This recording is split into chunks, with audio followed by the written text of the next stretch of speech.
लगभग आधी रात का समय था। एक नवयुवक अपने हाथ में एक बैग पकड़े हुए शायद अपने घर की ओर बढ़ रहा था, लेकिन उसके चेहरे पर एक अजीब सा डर था। वो अपने कदमों को तेज तेज बढ़ा रहा था, लेकिन जैसे ही वो गांव के कुएं के पास पहुंचा, उसका पूरा शरीर पसीने से भीग गया। वो वहां से मानो पलक झपकते ही गायब हो जाना चाहता हो। आलतू चल आलतू, आई बला को टाल दू। हे प्रभु, रक्षा करना, यहाँ से सही सलामत चले जाऊं। उसने अपने कदमों की रफ्तार को तेज की, लेकिन जैसे ही वो कुएं के पास से गुजरा तो उसके कानों में किसी की पायल की आवाज पड़ी। उस आवाज को सुनकर डर के मारे उसके पैर वहीं जम गए और उसके कंधे पर उसे कुछ महसूस हुआ। उसने हिम्मत करके पीछे मुड़कर देखा तो घूंघट ओढ़े एक औरत उसके सामने खड़ी थी।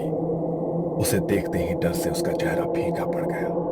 तभी उस औरत ने अपना हाथ उसके चेहरे की तरफ बढ़ाया और उसकी गर्दन को एक ही झटके में मरोड़ दिया और वो निढाल होकर जमीन पर गिर पड़ा।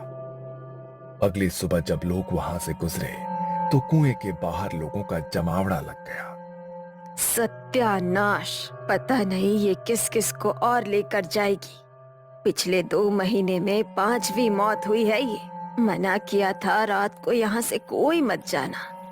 इंसानों को, हमारे जानवरों को, किसी को नहीं छोड़ा इसने। अब मुझे तो ये सती माता का प्रकोप लग गया है। सती आसरा का स्थान बनाना होगा।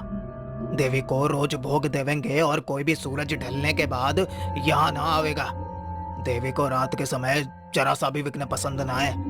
अपनी जान बचानी है तो यही करना होगा। माना जाता है कि गांव के कुएं और नदी पर सती आसरा का स्थान होता है, जिन्हें देवी का रूप माना जाता है। गांव में होने वाले इन हादसों की वजह से गांव वालों ने कुएं पर सती आसरा का एक छोटा सा मंदिर बनाया, जिसके भीतर कोई मूर्ति नहीं थी।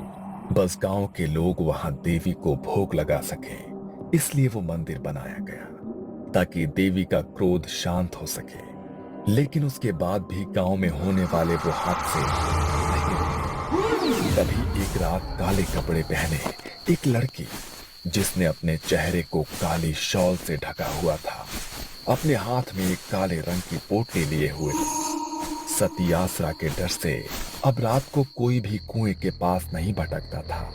इसलिए गहरी काली अंधेरी रात में वो अकेली कुएं के पास अपना आसन लगाकर बैठी और कुएं पर थोड़ी हल्दी कुमकुम और अपनी उंगली से काट कर रक्त का चढ़ावा किया और तेल का एक दीपक भी जलाया।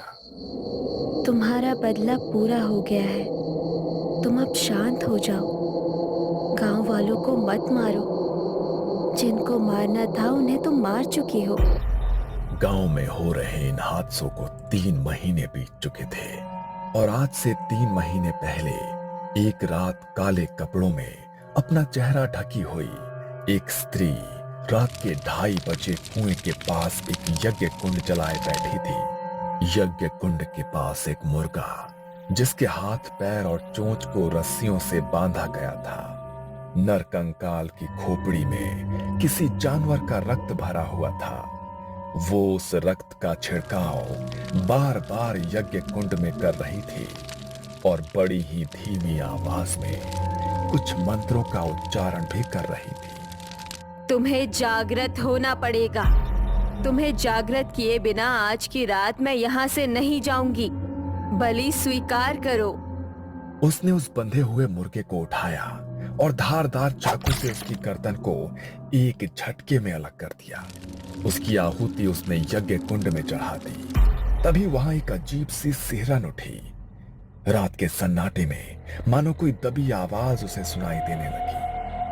कुएं के भीतर से मानो किसी की आत्मा निकलकर बाहर आ गई हो। उसने पीछे मुड़कर देखा तो घूंघट ओढ़े एक औरत उसके सामने खड़ी थी। जाओ और खत्म कर दो उन्हें। मुझे अपना बदला चाहिए। जाओ। मानो जैसे वो उसकी आज्ञा का इंतजार कर रही थी। उसके इतना कहते ही वो गांव की ओर बढ़ी और एक घर के बाहर जाकर रुक गई। दरवाजे पर ठक ठक की आवाज हुई। अरे इतनी रात को कौन आया है? रात के 3 बज रहे हैं। इस वक्त कौन दरवाजा खटखटा रहा है? तभी दरवाजे पर फिर से ठक ठक की आवाज आई। पता नहीं कौन आया है।